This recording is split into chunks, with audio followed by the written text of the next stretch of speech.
गांव के एक कोने में जगन नाम का एक गरीब आदमी अपनी पत्नी और 5 साल की बेटी के साथ रहता था।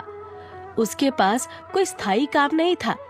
वो कभी खेतों में मजदूरी करता तो कभी जंगल से लकड़ियां काट कर बेचता, लेकिन उससे उसके घर का खर्च नहीं चल पाता था। घर में आज अनाज खत्म हो गया है, खाने को भी कुछ नहीं बचा। बिटिया भूखी है। अगर ऐसे ही हाथ पर हाथ रखे बैठे रहोगे तो हम सभी एक दिन भूखे मर जाएंगे। ऐसे खाली बैठने से अच्छा है कि कुछ काम धंधा ढूंढो। मैं भी यही सोच रहा हूँ। गांव में तो कोई काम नहीं मिल रहा, तो क्यों ना मैं शहर जाकर ही कुछ काम ढूंढूं। हाँ, ये सही रहेगा। शहर में तुम्हें जरूर कोई ना कोई काम मिल जाएगा। अगली सुबह जगन शहर चला जाता है। वो पूरे दिन शहर में काम ढूंढता है, पर उसे कहीं कोई काम नहीं मिलता। भूख से बेहाल होकर वो एक पानी पूरी के ठेले के पास जाकर खड़ा हो जाता है। पानी पूरी वाला जगन को देखकर बोलता है, पानी पूरी आइए और मसालेदार पानी पूरी खाइए। भाई, ये क्या चीज है? जरा मुझे भी खिलाना। हाँ भाई, क्यों नहीं, अभी खिलाता हूँ। पानी पूरी खाते ही जगन का चेहरा चमक उठता है। भैया, तुम्हारी पानी पूरी बहुत ही स्वादिष्ट है। लगता है पहली बार चखे हो पानी पूरी का स्वाद। हाँ भैया, हमारे गांव में ये सब पानी पूरी वगैरह नहीं मिलती। अरे भैया, ये पानी पूरी तो ऐसी चीज है कि इंसान सब कुछ भूल सकता है, पर ये पानी पूरी खाना नहीं भूल सकता। हाँ भैया, सही कह रहे हो, ये है तो बड़ी स्वादिष्ट चीज। देखते ही देखते पानी पूरी के ठेले पर पानी पूरी खाने के लिए लोगों की भीड़ इकट्ठी हो जाती है। देखते ही देखते इस पानी पूरी वाले के ठेले पर लोगों की कितनी भीड़ जमा हो गई। इन लोगों को देखकर लगता है जैसे अभी ठेला खाली हो जाएगा। अगर मैं भी अपने गांव में ये पानी पूरी का ठेला लगा लूं, तो मेरी भी खूब कमाई हो सकती है। जगन को शहर में कोई नौकरी तो मिलती नहीं है, पर पानी पूरी का आइडिया जरूर मिल जाता है। गांव पहुंचकर जगन कुछ पैसे उधार लेकर एक पानी पूरी का ठेला लगा लेता है। आइए आइए और मसालेदार कुरकुरी पानी पूरी खाइए। सिर्फ 10 रुपए में पूरी 10 पानी पूरी खाइए। अरे सब्जी पूरी तो बहुत सुने हैं, पर पानी पूरी पहली बार सुन रहे हैं। जगन भैया, पूरी के साथ सब्जी बनाना भूल गए हो क्या, जो पूरी के साथ पानी दे रहे हो? हाँ? नहीं, बिल्कुल नहीं भैया। ये पानी पूरी वो सब्जी पूरी वाली नहीं है, ये तो शहर वाली पानी पूरी है। एक बार खाकर तो देखो, मजा आ जाएगा। हाँ हाँ, क्यों नहीं, जरा खिलाई दो पूरी पानी वाली। मुंह में जाते ही जगन चटकारे लेने लगता है। उसे पानी पूरी इतनी स्वाद लगती है कि वो बस उसे खाता ही जाता है। जगन भाई, ये तो बहुत ही मजेदार, बहुत ही स्वादिष्ट है। तुम्हारी ये पानी पूरी तो कमाल की है। तभी वहाँ गांव की कुछ औरतें आती हैं। हम सब तुम्हारी पानी पूरी का स्वाद चखने आए हैं, खिलाओ तो जरा हमें भी पानी पूरी। कौन सी वाली खिलाऊं? तीखी, मीठी, खट्टी मीठी या मसालेदार? इतने नाम सुनकर तो मेरे मुंह में पानी आ गया। मुझे तीखी वाली खिलाना। और मुझे खट्टी मीठी। मुझे मीठी वाली खानी है। जगन सभी को पानी पूरी खिलाता है और सभी औरतें चटकारा लेते हुए पानी पूरी खाती हैं। सुबह से शाम तक जगन की खूब कमाई होती है और सारी पानी पूरी यूं ही खत्म हो जाती है।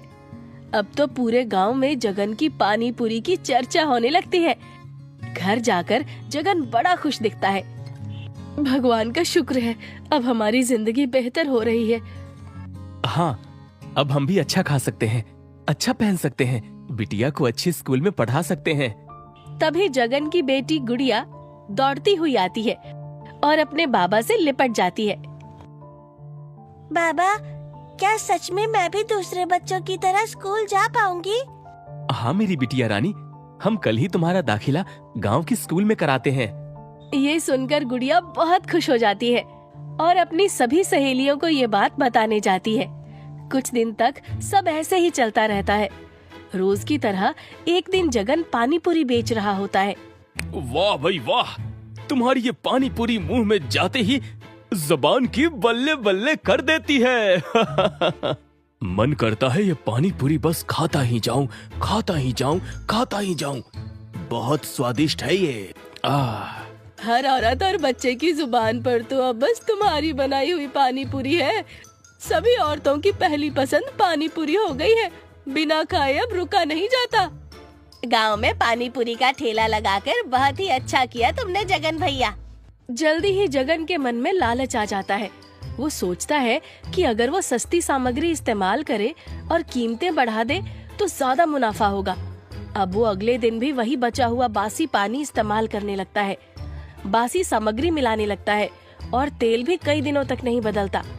अगले दिन वंदना जगन से बोलती है, तुम्हें पानी पूरी के दाम नहीं बढ़ाने चाहिए थे, ये सही नहीं किया तुमने। मैं क्या कर रहा हूँ मुझे अच्छे से पता है, तुम मुझे मत समझाओ। और हाँ, ये तुम क्या कर रही हो? ये मीठी चटनी और पानी पूरी का पानी क्यों फेंक रही हो? इसलिए क्योंकि ये बासा है, कल का। मैं अभी नया और ताज़ा बना दूंगी। तुम इसे नहीं फेंकोगी। मैं आज यही पानी और चटनी इस्तेमाल करूंगा। पता भी है कितनी लागत लगती है और मेहनत लगती है ये बनाने में। पर ये गलत है। लोगों की सेहत के साथ तुम ऐसा नहीं कर सकते। वो इस बासी सामान को खाकर बीमार पड़ सकते हैं। वैसे भी इन सबको बनाने में कुछ ज्यादा तो खर्च नहीं होता। जगन वंदना के हाथ से चटनी का पतीला छीन लेता है।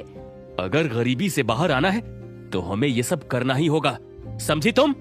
वंदना के लाख समझाने के बावजूद जगन नहीं मानता और गांव के लोगों को कई कई दिनों का बचा सामान खिलाने लगता है। कुछ हफ्तों बाद गांव के कई लोग बीमार पड़ने लगे। बच्चे पेट दर्द और उल्टी से तड़प रहे होते हैं। ये क्या हो रहा है? अचानक हमारे गांव में इतनी बीमारी क्यों फैल गई?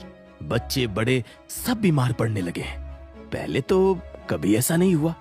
मेरा बेटा रात भर रोता रहा, उसे बहुत उल्टियाँ हुई।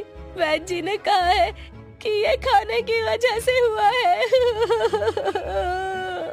धीरे धीरे लोगों को शक हुआ कि ये बीमारी जगन की पानी पूरी की वजह से हो रही है। पर जगन अपनी हरकतों से बाज नहीं आता। एक दिन जगन की बेटी भी पानी पूरी खाने पहुंच जाती है। बाबा, बाबा, मुझे भी पानी पूरी खानी है। जगन की बेटी पानी पूरी खा तो लेती है, पर वो भी उसे खाकर बीमार पड़ जाती है। उसके पेट में बहुत तेज दर्द हो जाता है।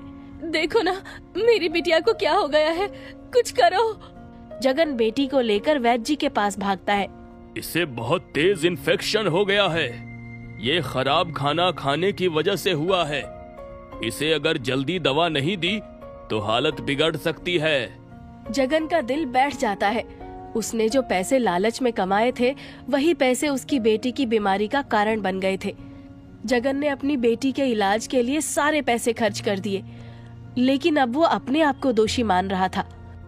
हे भगवान, मैंने दूसरों के बच्चों को बीमार किया और आज मेरी खुद की बेटी उसी हालत में है। मैंने तुम्हें कितना समझाया था ऐसा मत करो।